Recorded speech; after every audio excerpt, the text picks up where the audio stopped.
Hello, everybody, and welcome to the first Windfall reading of 2023. Hope everybody had a great new year and you're ready for a lovely evening of reading from a couple of fantastic authors. My name is Wendy, and I work at the Eugene Public Library, and I'm very excited to again be part of this fantastic series. Before we start, just a couple quick things I've got to mention. First of all, a couple thank yous. There are three different groups really that have that make this possible. Without these groups, we could not possibly have these windfall readings. First of all, from the library, the Eugene Public Library Foundation, and the Friends of the Eugene Public Library. Both of these groups tirelessly they advocate for library access. They have book sales, and if you've ever been to the novella secondhand prose bookstore, that's they're doing the giant book sale that has resumed in April. It's 2 days at the fairgrounds. They also have a bunch of smaller ones. They have Booked for the Evening, which is a fantastic event where you can buy tickets and raffles. You know, people come and speak, like the mayor and different authors. And 1,000 other things besides. They really help fundraise and keep the library's programs going. So many thanks to those two groups. And also, of course, to the Lane Literary Guild, without which this would not be happening. So the Lane Literary Guild helps writers from Lane County and beyond have their voices heard, different programs and different support. So thank you so much also to the Lane Literary Guild. Tonight, after the reading, we will all get a chance to make comments about what we've heard, ask questions of the authors, and generally just have a fantastic conversation. And there are a couple different ways you can do that. You are welcome to leave your comments right below this recording in YouTube. Feel free to ask questions or comments, and they'll be read at the end. Or you can send me an email. Let me pop up my email address here, which is cleverly hidden. There we go. So you are welcome to email me. If you feel shy or if you want to use an exciting pen name, by all means do. And I will read your question at the end or your comment at the end as well. So definitely stick around for that and feel free to ask questions. And yeah, it'll be a fantastic event. So please think of something you'd like to say because we would love to read it. That is all about me. And now I'd like to introduce the folks who are responsible for making this wonderful event occur. I'd like to introduce Amanda and Dianne from the Lane Literary Guild. Thank you, Wendy. Thank you, Wendy. It's a great pleasure to be here. I'm very excited about this reading. I'm Dianne, and I want to begin the reading by introducing Connie Soper. Her poems appear in Catamaran, Cider Press Review, Ekphrastic Review, and other literary journals. And her full-length collection of poems, A Story Interrupted, is newly published by Airlie Press. Connie divides her time between Portland and Manzanita. Also, author of the nonfiction book Exploring the Oregon Coast Trail, she is a poet who writes with deft and knowing celebration of place and our spirits within it, be it beaches, cliffs, and headlands of the Oregon coast, or landscapes in Iceland, Ireland, Mexico, Greece, and elsewhere. So taking guidance from her poem, If Wings, in A Story Interrupted, I quote, "Wander these gardens guided by your own compass, a pilgrim in an untamed, found place, not lost, but turning." So, Connie Soper.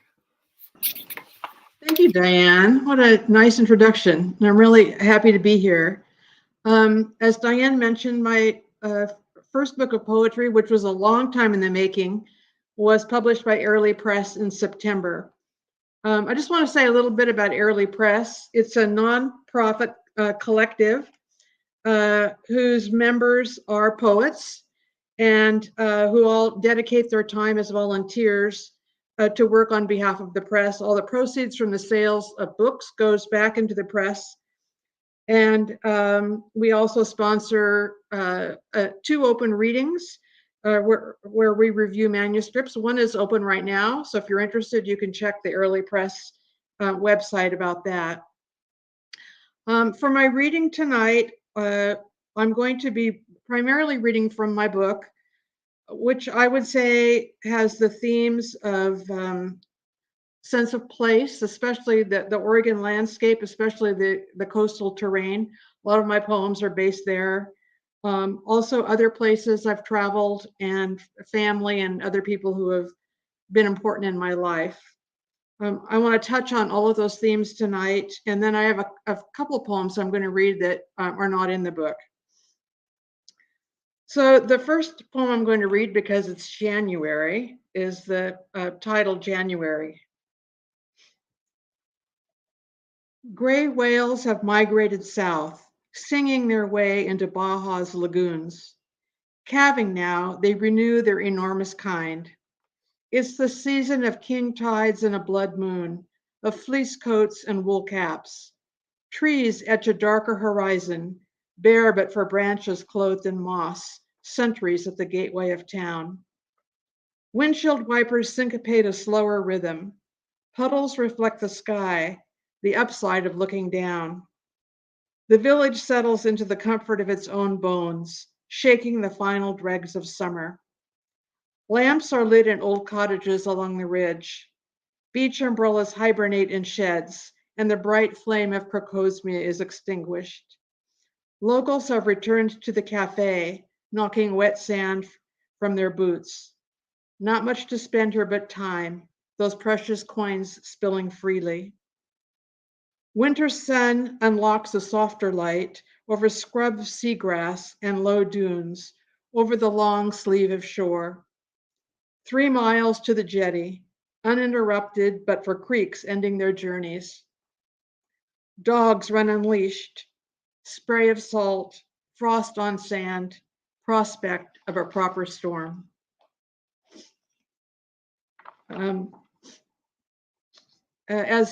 As was mentioned, I wrote a guide to the Oregon Coast Trail, and a lot of my poems are influenced by some of those hikes I took. I have a lot of hiking poems in the book, being on trails, falling off trails, building trails, and this one is based on one of the hikes along the Oregon Coast Trail near Yachats. It's called Amanda's Trail. That's the name of the trail and the name of the poem. And the trail was named for a Native American woman who in 1864 was removed from her home and forced to walk 50 miles to be relocated at a coast reservation near what is now Yachats. It was her way to embrace circles of seasons in an abundance of bulbs, roots, berries, to harvest mussels in the low and salty estuary, until she became a refugee in her own homeland.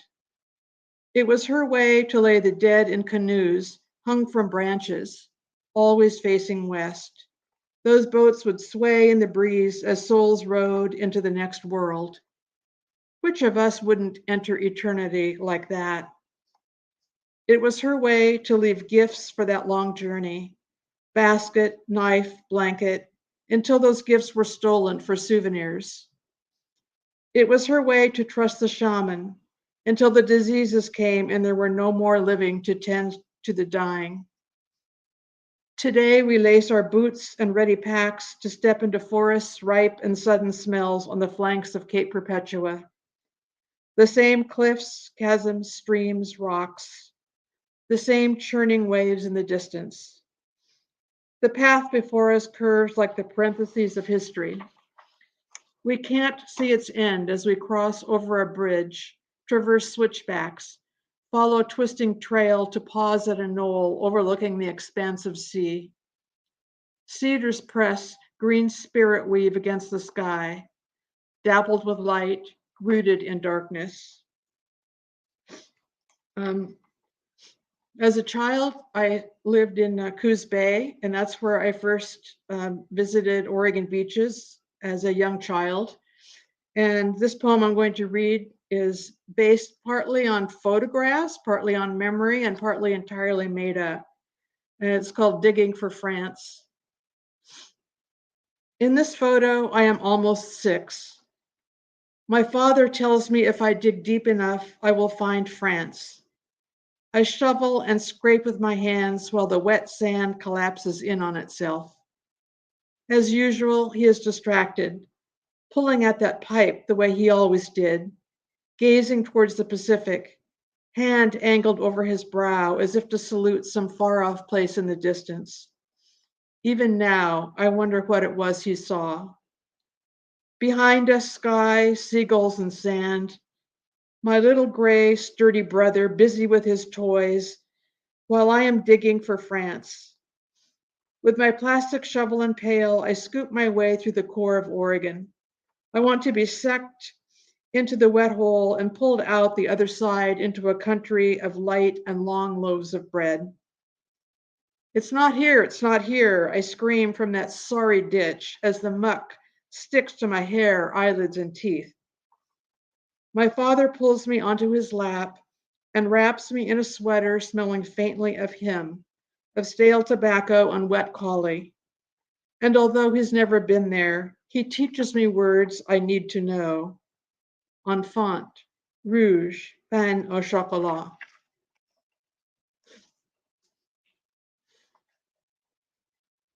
Nestucca spit. Summer's gone, drifting into a season measured by what's lost or missing. Light, leaves, summer's long dreams. Blackberries shrivel on unruly vines, late for picking. We too are dying a little more. No cure but to hike the long strand of beach straddling ocean and bay. The spit brushed in its own barren beauty, hillocks, dunes, seagrass swaying brown upon brown. Shore pines lean into their wind-sculpted shapes. Kelp and foam, script and alphabet, on blank slate of sand, while the bay, fed by river, nourishes wetlands behind the dunes. Amorphous drizzle materializes from nothing. Within our bodies, organs swell and recede in the rhythm of salty currents, coming to rest against a shore of ribcage. Persuaded, perhaps, by the same celestial power pulling these tides. Tonight, a harvest moon will glaze its apple-sweet light over and into the living waves, fill in what's left of our footprints. Land ends where the churning channel begins. No boat to row, too wild to swim. And I'm going to read a new poem I've recently written. Most of my poems at the coast are about being in nature, but this one is about being in a town, a small town. Actually, it is Manzanita, where I spend a lot of time. And there's a natural food store there. I don't know, I went in there and was kind of hit with this wave of nostalgia. I felt like I was back in the 1970s, and it inspired me to write this poem. And I wrote it in the form of a haibun, which is a prose poem followed by a haiku. And it's called In the Natural Food Store, Just Yesterday. Incense burns musky aromas of patchouli, sandalwood, citrus, and lavender. Scent holds the strongest memory. It lingers on our skin and in our hair, even though we can't see it. Floats like an ephemeral smoke, sucking us into chimneys of our past. Sound carries us back too. Joni Mitchell streaming through an iPhone. The clacking of a beaded curtain door veiling light from the street. That door, with its strands of threaded color, a distance to be crossed, the bridge itself. Inside, the room is cool and dark and 1974, the year we learned to love the foods of India. tofu, curries, chutney, dal with coconut milk. We pried cardamom from pods, grated chunks of ginger, mastered the tastes of fenugreek and saffron. Biryani, naan, tandoori chicken with chai. We wasted nothing, found purpose in fallen plums, felt rich tossing quarters into a guitar case. The aisles are lined with bins of beans. Shelves hold lidded jars full of chamomile, peppermint, and green teas, ready for pottery mugs. All it takes is time. All it takes is a long gauze skirt and lace-up boots. The smell of a jasmine candle waiting to be lit. That Joni Mitchell song, that song. Let me knock the sand from my shoes, watch it scatter all over the place. And to shift topics a little bit, I think anybody who writes poetry has written some poems about the pandemic or their experiences of being caught up in it. And so I have a couple of poems about that too. The first one is called Lilacs, and it's about visiting my mother in her care center, but we weren't able to see her for a year. And then it was only through a window, visiting through a window. And that's what this poem is about. Lilacs. Blue latex gloves, surgical mask. Their caregiver wheels our mother tick, tick down the linoleum floor to a room with windows latched. Outside, an attendant arranges chairs on the lawn for the appointment. Distance between us a pane of glass. Her hands shake a little as we dial into sterile numbness of shelter for the usual conversation. Children, grandchildren, great-grandchildren, the weather, which today is painting Monet pastels. Lilacs blousy in the breeze like lacy petticoats. Bees dive into a soft purple underbelly with euphoric dizziness, drunk on their lavender fervor. It's better, we tell ourselves, that she will soon forget we came, carrying as we do this weariness of fear, illness, politics. Didn't she already endure the Great Depression? Oh, she remembers those days in her one school town. Hand-me-down coats, years with no Christmas candy. The map in her brain can still trace blue veins of familiar streets to the Presbyterian church where she sang the Psalms of survival. Through our shared window, she points to gnarled and knuckled branches of lilac trees on the grounds, waves to them as if greeting an old friend. Wonders whether they have returned this year in their April gloriousness to the graveyard next to the church. And here's a little bit of a happier poem about the pandemic. I read that when the national parks were closed to visitors, all the animals took advantage of not having any humans around, and they just came out and kind of lounged around. And that this was based on an article I read about Yosemite National Park in the spring of 2020. In the kingdom of animals, they emerge from forest brush and leafy fringe.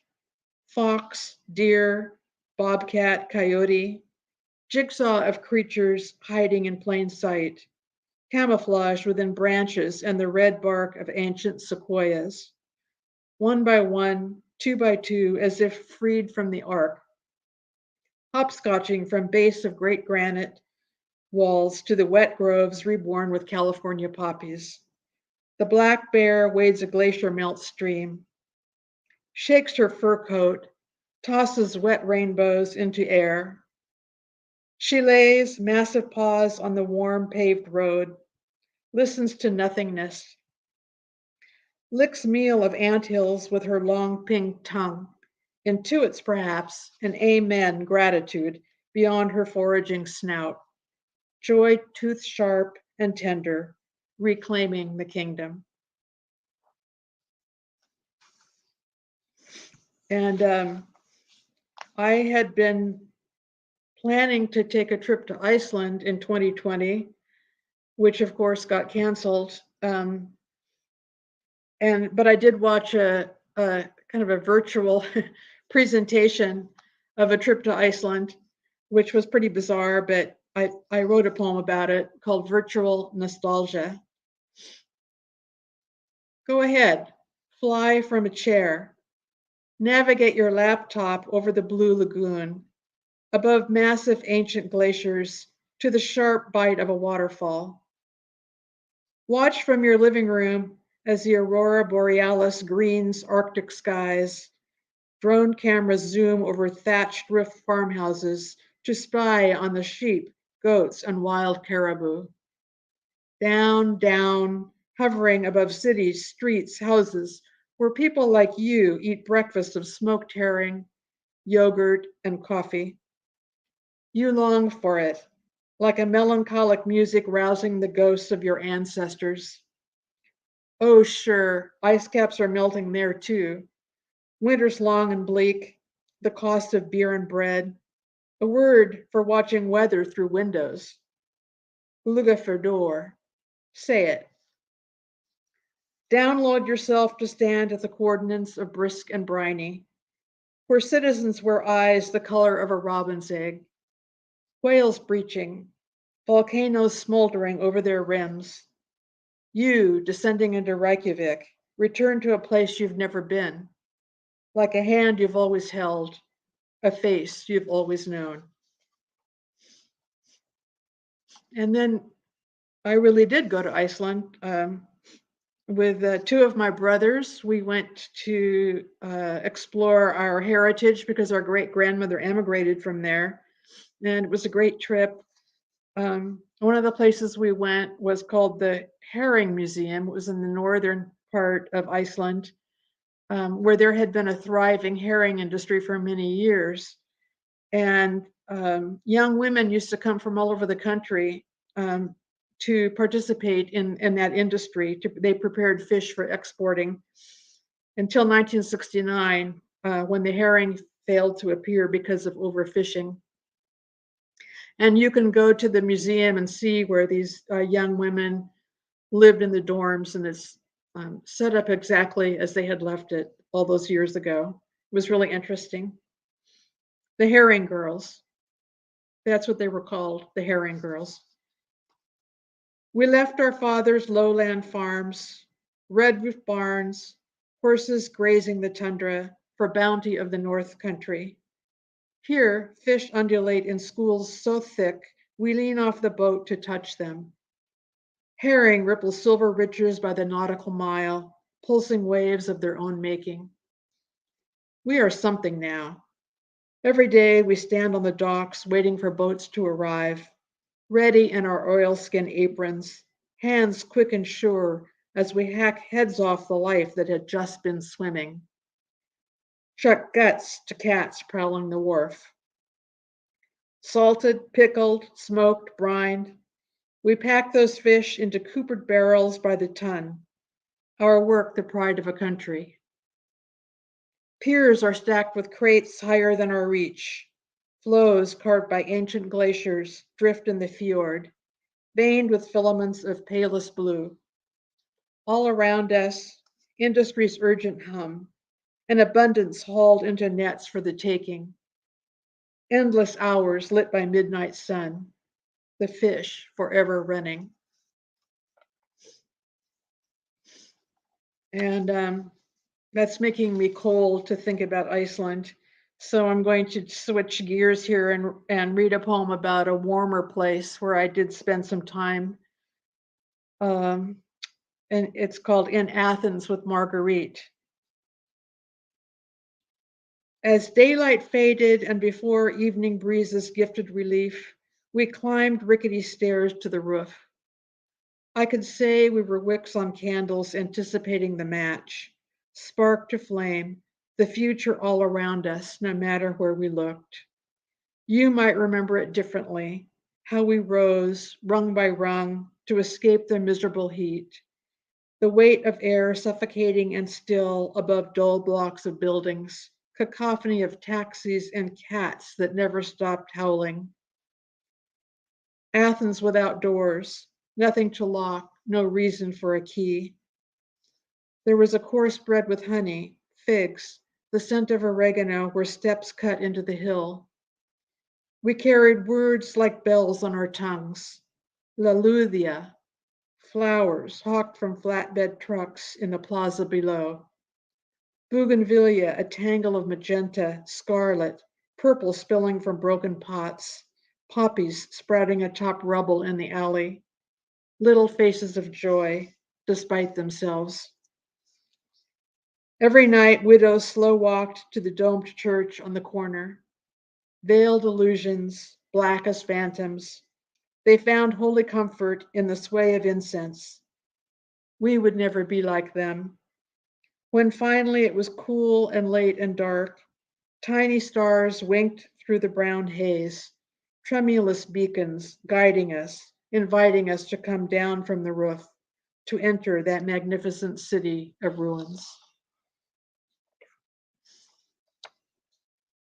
And I have one more poem to read. This is also a new one, not in the book, but it kind of sums up, I think, what I hope I've conveyed in my reading tonight of various places that have touched me and where I've lived. And it's called Where I'm From. I come from many places, and all of them live in me still. Now I know that when you leave a place, it doesn't leave you. California, Athens, and Hamburg, this shoreline I walk every day, I'm from there. I am descended from a blue-eyed people, sturdy stock who left their home so I could find mine, who sailed away willingly, without regret. Their seascape belongs to me now, passed down like a genetic geography, an ancestral visitation. Here's the family tree with names of those I never knew, who died by suicide, alcohol, or just worn out like unwound clocks. Sometimes I shake the branches of that tree, hoping to find a secret liaison, smoky love in a Parisian cafe. But I come from a country of women who canned peaches and jam, pickled beets, glued what was broken. Women who left North Dakota, Idaho, and Saskatchewan to follow their fathers, marry their husbands. I carry the dust of those places too. I am the daughter, the granddaughter, the great-granddaughter of women who never spoke of loss, who settled into their lives wherever they were, even if they wanted to leave, who moved on, even if they wanted to stay. Thank you. Thank you, Connie. And now I will introduce Henry Alley, known to many in our Eugene literary and activist world as Hank. He retired from the University of Oregon as Professor Emeritus of Literature. In scholarly essays, he discusses authors like Virginia Woolf, Oscar Wilde, and E.M. Forster. He has written over 60 stories, including his recent collection, The Dahlia Field. His novels include Precincts of Light and Men Touching. Tonight he reads from his new novel, Galen's Legacy, which follows a gay man who emerges from prison to find both reconcilement with family and romantic love in communities in Oregon and the Netherlands. Three more things that are personally important to me and I believe pertinent to what we will probably hear in this reading.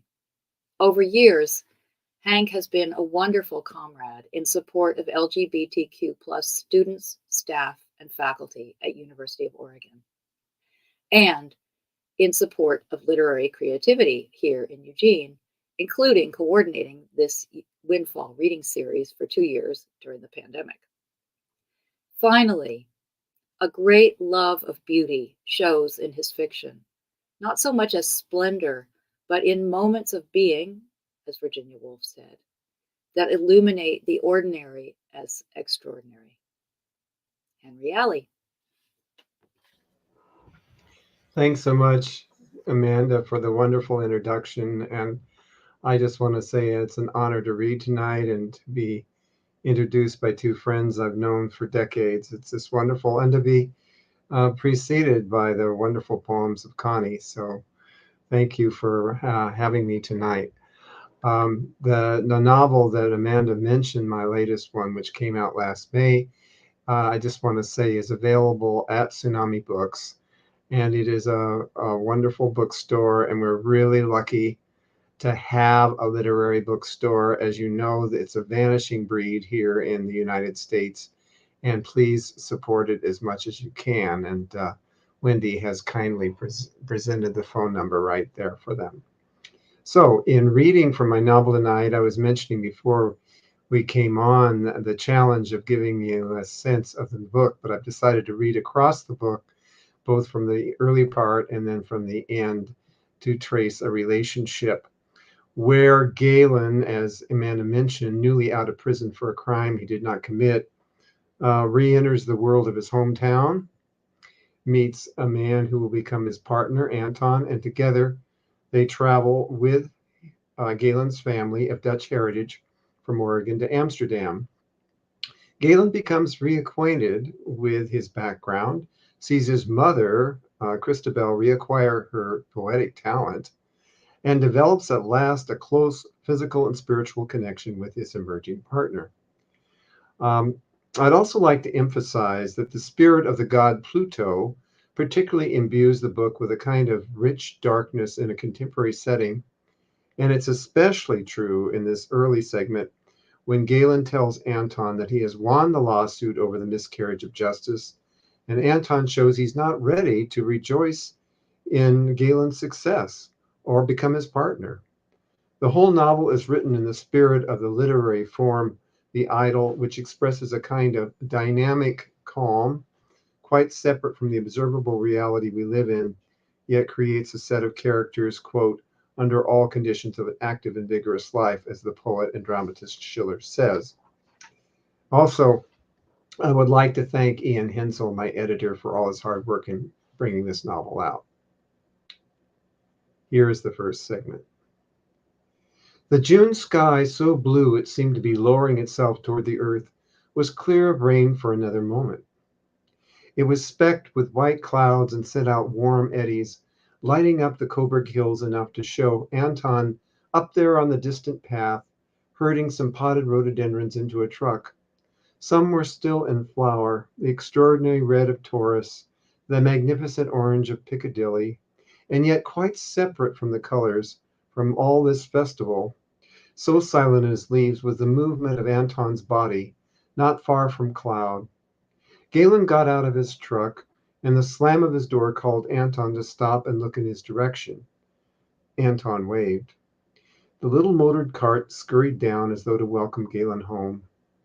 I didn't think I'd see you today, Anton said, getting out. So, what's the verdict? Did they give you anything? $500,000, Galen answered. Anton looked grave. That's a lot of money. And you're going to stay in Carlton Park? Why not? It won't take me long to figure out where everything goes. I just assumed you'd shoot for something higher and out of town. I've had the thought, Galen said, of going in with Anton on the health club in the Mayflower building. Andrew was Galen's brother-in-law. Is that what you're going to do, for sure? Anton asked. Well, we'll wait and see, Galen answered. Anyway, I'll take 2 of those Tauruses.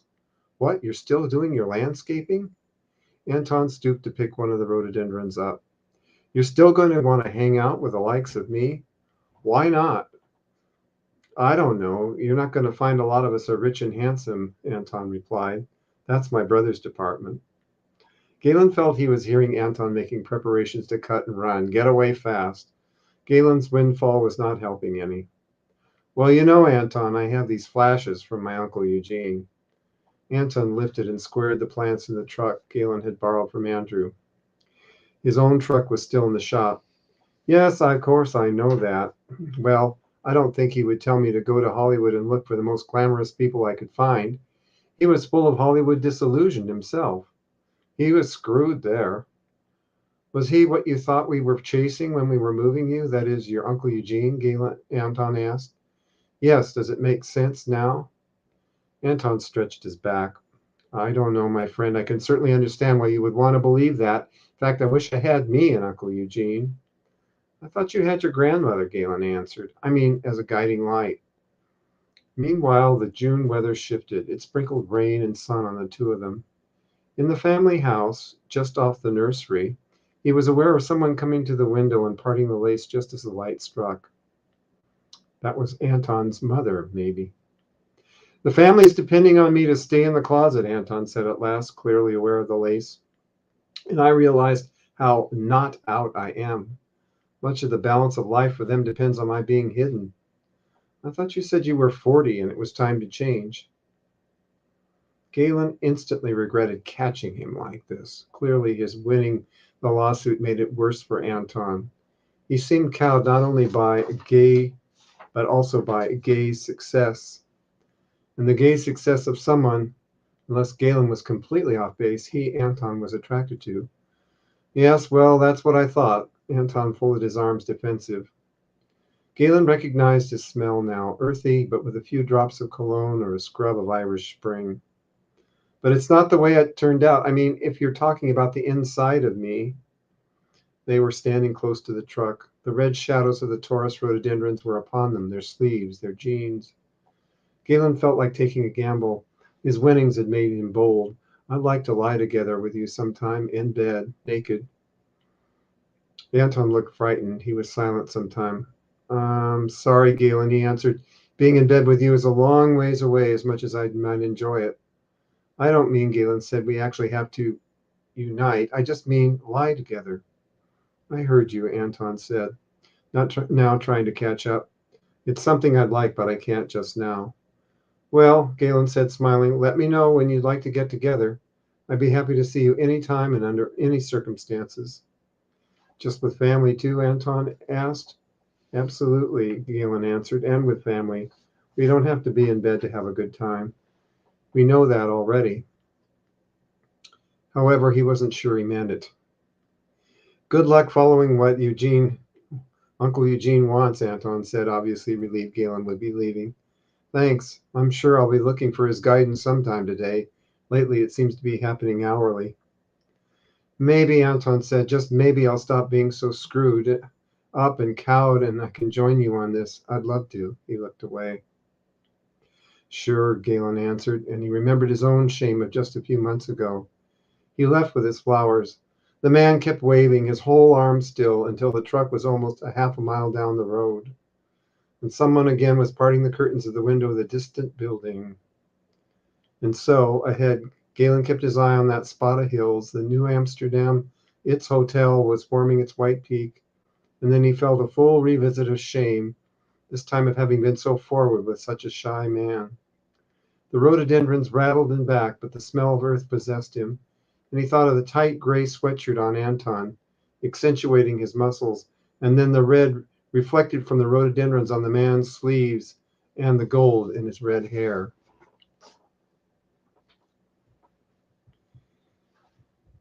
In the second segment, Galen and Anton are in Amsterdam with Galen's family. They make love and then go to hear Galen's mother's, Christabel's, poetry reading. Her poetry becomes a tribute to her brother Eugene, Galen's dead uncle. He was also gay and who was a guide and mentor to him and whose ghost was the saving of him when he emerged from prison. They stood now at the windows and looked out. Every canal of the city seemed visible to them. And busy everywhere, fingers, Renaissance fingers, medieval fingers, and the modern ones were at work. As if in his mother's sorcerer's seamstress's shop, creating and recreating and undoing the past and present of the city, the nation. Galen led him back down the street over the canal, and beside the Homo monument, a plain slab with a pink triangle which jutted out into one of those many canals. In the next moment, they seemed to be in the courtyard of the Reich Museum, sitting upon the stone bench at last, and taking in the goddess lady, who stood at attention with her mirror. From window to window of the museum, his uncle's ghost seemed to be moving, as though with a lantern. They were enclosed, solid and secure, within a perfectly trimmed hedge. As evening fell, they rounded the final arc of their walk and went home again, back to Anton's room, with time to spare, actually, as had just been true of the morning, and this time Anton was picking up the phone and ordering distilled water. At 14 guilders. When Galen came out of the bathroom, Anton was standing there naked. Galen stepped forward and his hands moved over all of him, across his pectorals, down his back. Anton, taking the lead as promised, kissed him hard and helped him undress. I remember the Coburg Hills, Galen thought, when I drove her and saw you there in your gray sweatshirt. I could see your forearms and the dirt on your hands like mine, the outline of your body. He took the palm that was before him and kissed it, caressed the red nape of his neck, drew his hand backwards across his rough cheek, and again. He felt he was moving along those hills again, their contours, both forest and sandstone, the grandeur of a forest, the gathering of water cascading down a canyon. Anton, he felt, was red and tan, and himself tan and brown, mixed like two kinds of sand. They could lie there, spent forever like ashes, like compost, the remains of Pluto spaded into the roots at the foot of the statue. They separated, got into bed. Then Galen waited for the loss of spirits to fall on him like an impending doom, but nothing happened.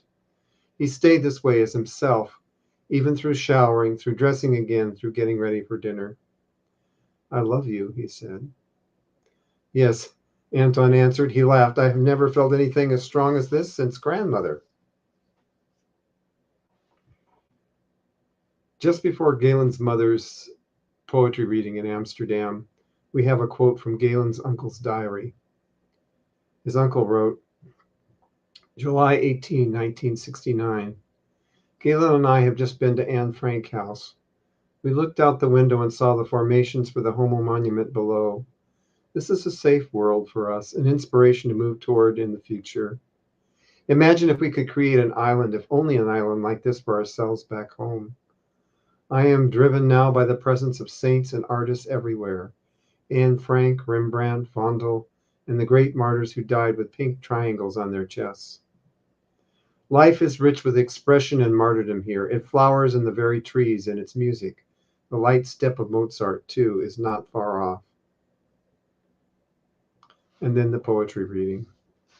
When Thursday came, in the gazebo during her public reading, Galen's mother's, Christabel's new poems told the story of her brother, his uncle Eugene. All there were in the audience, young Jacob, old Jacob, Theo, Anton himself, the bookstore people who were funding the reading, and many from the staff of the hotel. Strangers packed the room as well. Many were standing.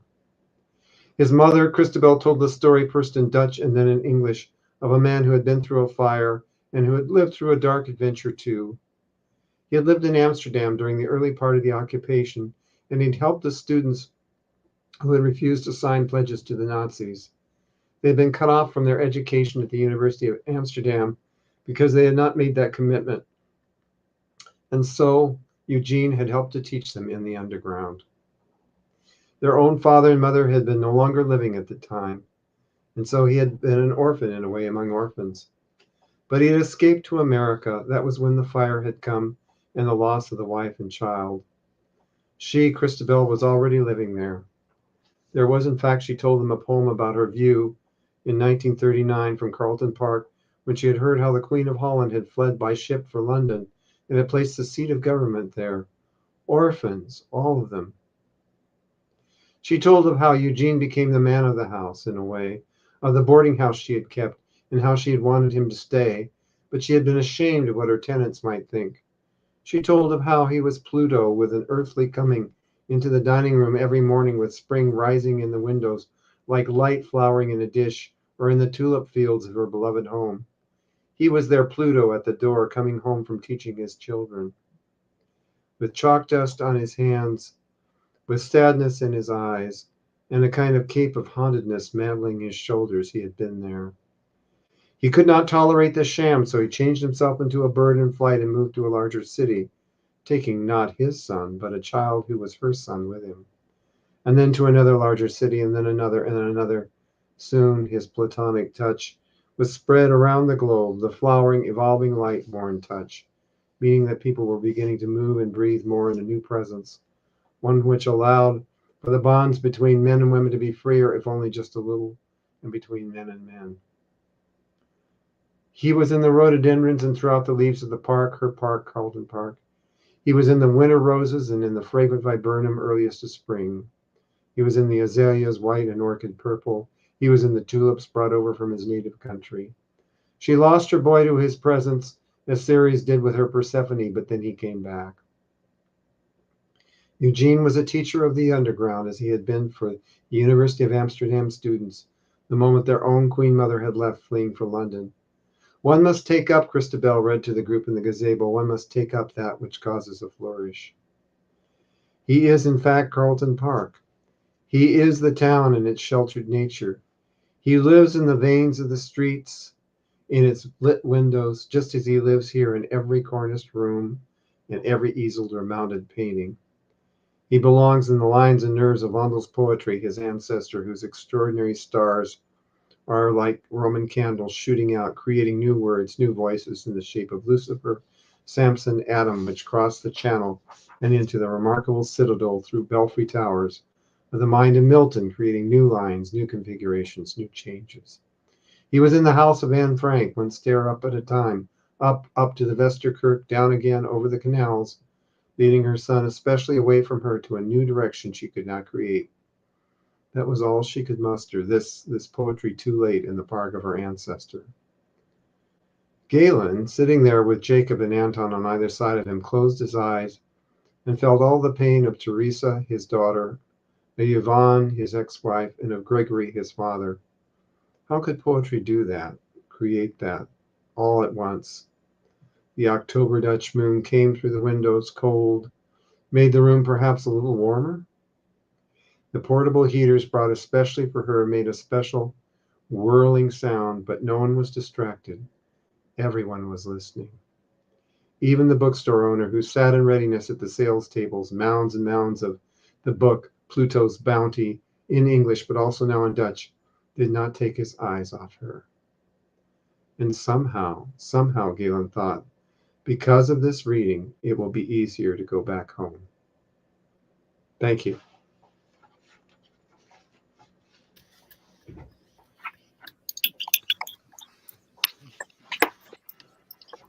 Wonderful. Wonderful. Thank you both. Thank you both.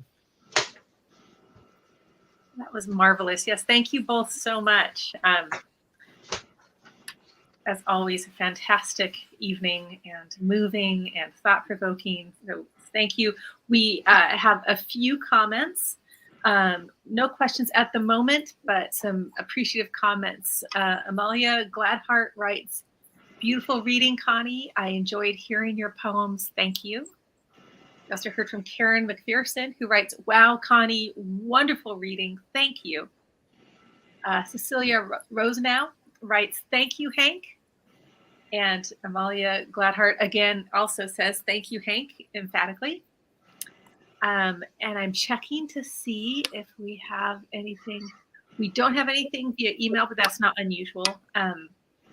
But yeah, so I don't know if you have comments or questions for one another. And if not, I can have a question. Yeah. So for either one of you or both, and you wouldn't, I mean, not perhaps your entire philosophy of writing, but a couple of salient examples. How does a poem or how does a story begin to take form for you? An image cluster or a voice speaking or a situation seen or remembered or imagined, or just, do you want to talk about that a little bit? Sure. I'll kick it off. Yeah, all of those things. Sometimes it's an image or an article I read in the paper that gets me thinking about something. When I take a class or a workshop, sometimes there are prompts. I like to write ekphrastic poetry based on other art forms, and that often gets sometimes it leads me in new directions. So it can happen any of those ways for me. Yeah, I'm similar. You know, there's the character in David Copperfield, Mr. Dick, who keeps getting distracted because the image of King Charles I's head keeps coming into his head, and so he can't write anything because it keeps coming in. So they solve it by having a separate notebook for just when the head comes, and that's sort of the way it is for me with a story. You know, I get a separate notebook or a separate part of my notebook, and then when these things keep coming in, I write in that, and then when there's enough there, then it seems to form a story because I keep getting distracted. It's like stories are what you write in between when you're doing something else, something like that. We did get a few more comments and a question. So Karen McPherson writes, "Great to hear you reading, Hank. Thanks." Someone who goes by the name of Crazy Fam wrote, "Thanks, Connie. I felt the ocean and the rhythms of the coast in your work. I love the visceral, visual quality of the poems." And Dan Cushing has a question for you, Hank. He writes to Hank, "How did you gain such a knowledge of plants and trees? In this story, native species of Oregon and Holland." Oh, my friend Thelma Greenfield, when she was reading a lot of my work, said, you know, you write as though you were raised in a greenhouse, and I think that just from an early age, I got the idea you put two seeds in the soil and you get cucumbers or you can get pumpkins. And I think just from an early age, I was just fascinated by growth, and I think that that's kind of mounted up over time. And actually, when I'm writing, I'm looking out at a garden. So I think that that's where it comes from is also.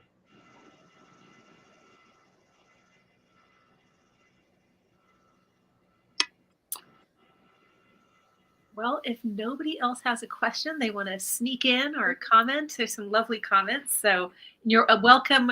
Give a little time, but you are welcome to look at these later. This video will be up for anybody who's been watching. We'll have a chance to watch this again and listen to these beautiful readings again at their leisure as often as they wish. It's a nice component of streaming. So thank you to everybody this evening. And we'll look forward to seeing you next month for the next Windfall Reading Series. Yes, Thank you. February 21st. And thank you again, Connie and Hank. That was just a beautiful reading. And Thank Wendy, Yes. Thank Thank you you. all so much. Thank you. Marvelous Thank you. evening, and take care, everybody. See you in February. Thank you, everyone. Thank you for being here. Yes, thank you.